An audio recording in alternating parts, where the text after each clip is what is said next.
안녕하세요. 마가복음 해설 8번째 시간입니다. 오늘은 조금 본문이 긴데요. 마가복음 1장 29절부터 39절 말씀을 한번 보도록 하겠습니다. 내용은 길긴 하지만 간단합니다. 그러니까 쉽게 이해할 수 있습니다. 자, 잘 따라오시길 부탁드립니다. 29절 보면요. 회당에서 나와 곧 야고보와 요한과 함께 시몬과 안드레의 집에 들어가시니 라고 말씀하셨어요. 여기서 회당이 어디죠? 예, 바로 이전에 있었던 가버나움의 안식일에 들어가신 그 회당을 말합니다. 거기에서 나오겠죠, 그죠? 그 회당에서 어떤 일이 벌어졌죠?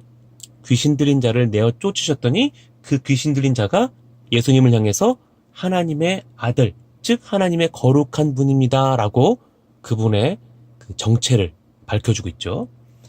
또 사람들은 뭐라고 하냐면 예수님을 권세 있는 자와 같더라 라고 표현했어요. 그래서 예수님이 권세 있는 분이시며 하나님의 거룩한 분이십니다. 거룩한 분이라는 것은 그냥 단순하게 뛰어납니다, 위대합니다 라는 정도를 넘어섭니다.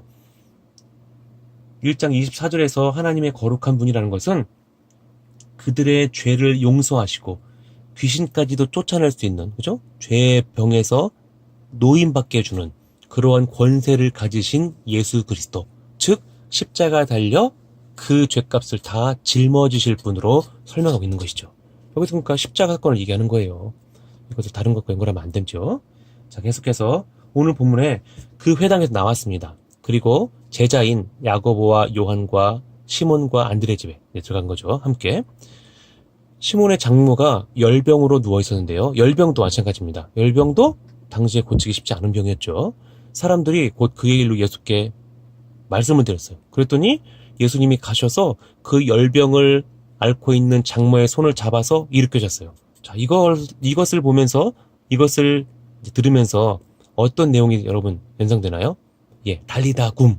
12세 소녀를 예수님께서 일으키신 그 장면이 비슷하죠, 그죠?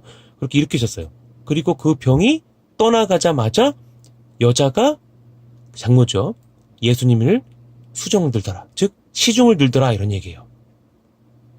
자, 이 이야기를 잘 보면 그냥 예수님께서 열병을 고쳤구나, 병을 고치시는 분이나, 이게 아니에요.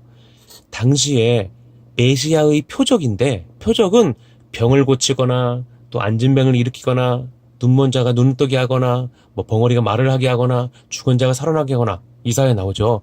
이런 것들이 일어날 때는 바로 대표적인 메시아의 표적이라고 이 사람들은 알고 있어요. 그러니까 귀신이 내어 쫓기고 열병이 나갔다라는 것은 예수님이 하나님의 아들, 즉 하나님께서 보내신 그리스도라는 사실을 더 분명히 알려주는 메시아의 표적인 것이죠. 그러니까 이것도 뭐예요? 그를, 이 시몬의 장모를 이 열병에서 건져주신 것도 바로 예수 그리스도의 십자가 사건을 이야기하는 것으로 이렇게 가야 됩니다. 왜냐하면 메시아의 표적은 곧 예수 그리스도가 오시는 것, 그리고 예수 그리스도가 오셔서 자기 백성들의 죄를 짊어지고 죽으실 것을 설명하기 때문에 결국에는 목표가, 이 목적지가 바로 십자가 사건과 연결될 수밖에 없는 것이죠.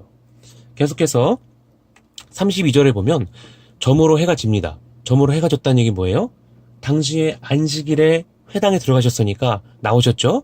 저물었다는 얘기는 다시 말해 안식일이 지나자마자 라는 얘기예요. 자, 우리나라와는 좀 다르지만 다른데요. 이스라엘 사람들은 오전 6시를 아침 시작이다 생각한다면 저녁 6시를 이제 그 다음 날로 이제 생각을 합니다. 그러니까 보통 우리는 24시간을 0시부터, 그러니까 밤 12시라고 하죠. 0시부터 그 다음 날, 그래서 24시간을 보지만 그 사람들은 시작을 언제를 보냐면 오후 6시, 저녁 6시로 시작을 봐서 그 다음 날 아침 6시가 실제로 아침에 활동하는 시간 12시간이죠. 그리고 나서 12시간 후인 오후 6시, 즉 저녁 6시가 되면 해가 질 무렵이죠. 그때가 되면 다음 날로 넘어가요.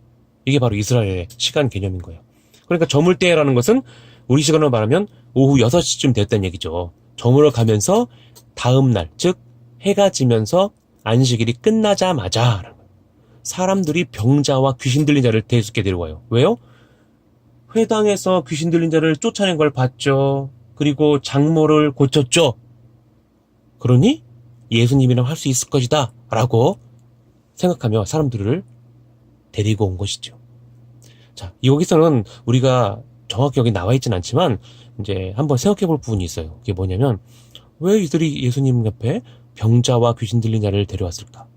이들이 정말로 예수님이 하나님의 아들이신 것을 알았을까? 그렇지는 않았던 것 같아요. 왜냐면 이런 비슷한 내용들이 쭉 나오다가 그 뒤에 6장에 보면 죄송합니다.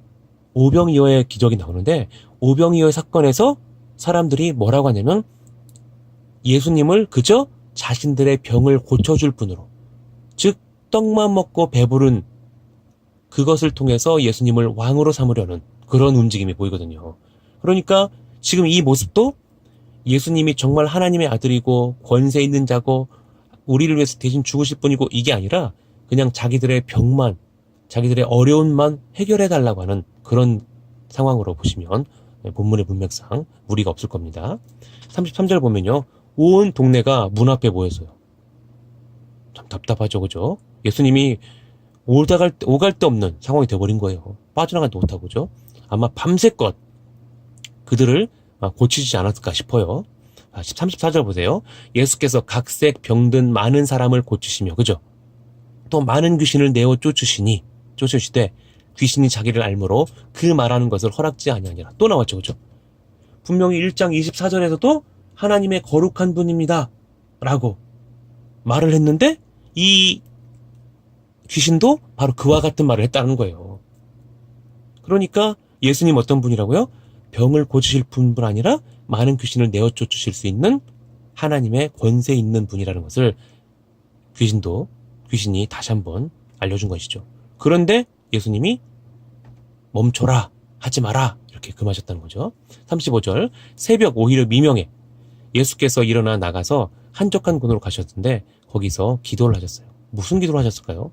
예, 정확히 알 수는 없지만 그 문맥의 내용상을 봤을 때는 하나님의 뜻이 이루어지기를 아마 위해서 기도하지 않았을까 싶어요. 예, 그런 기도가 계속 많았죠. 즉 그게 뭐예요? 이 많은 백성들이 눈을 뜨고 귀가 열리고 마음이 깨달아져서 예수님이 하나님의 아들, 권세 있는 자라는 것을 알았으면 하는 방법, 하는 마음이셨을 거예요. 바로 그것을 위해 기도하셨을 거라고 보는 것이 문맥에 좀 더 타당하지 않나 싶어요. 그 외에도 기도하는 내용들은 여러 가지 많았겠죠. 그죠? 그걸 참고하시면 될 것 같고요. 36절 보면요. 시몬과 및 그와 함께 있는 자들이 예수의 뒤를 따라갔어요. 만나서 가로되 모든 사람이 주를 찾습니다. 왜 찾을까요? 예, 병든 자가 와서 병 고쳐달라고요. 귀신 쫓아달라고요. 자기 문제 해결해달라고. 그렇죠? 정말로 예수님은 그런 일들을 위해서 온 게 아니라 그것을 통하여서 하나님의 아들이심을, 그가 권세 있는 자이시고 그들을, 자기 백성을 그들의 죄에서 건져내실 분이라고 알려주고 계시는데, 이렇게 메시아의 표적을 보여주고 계시는데 사람들은 그런 것에 관심이 없더라는 거죠. 38절입니다. 이르시되 우리가 다른 가까운 마을들로 가자. 거기서도 전도하리니 내가 이를 위하여 왔노라. 자, 전도하시러 왔다. 전도가 뭐라고요? 복음을 전하는 것이죠. 믿지 않는 자들, 즉 마음이 닫혀있고 하나님을 알지 못하고 하나님부터 멀어진, 그죠? 하나님의 그 은혜를 받지 못하게 막고 있는 그 마귀의 권세에서 건져내실 분이라는 거죠. 그게 전도예요. 예수님 말씀하시는.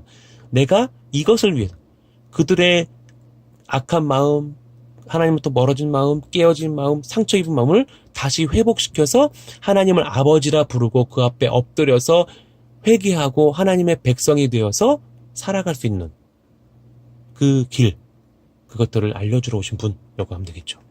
그러기 위해서 예수님 죽으시는 거죠. 그죠? 이를 위하여 왔노라, 바로 그런 겁니다.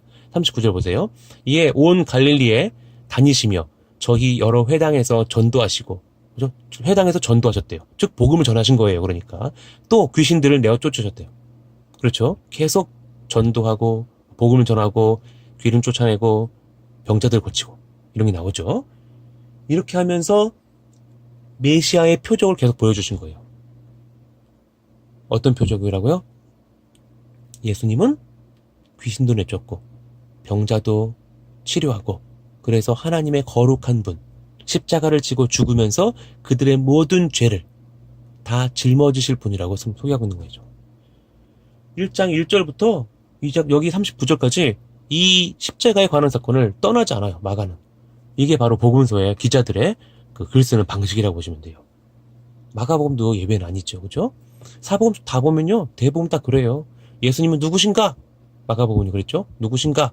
그리고 예수님은 죽으러 오셨다. 십자가 달려 죽으러 오셨다. 구원하러 오셨다 하는 거죠. 그죠? 그게 바로 1장부터 8장까지. 그리고 8장 9장부터 16장까지. 이렇게 나눈다고 할 수 있죠.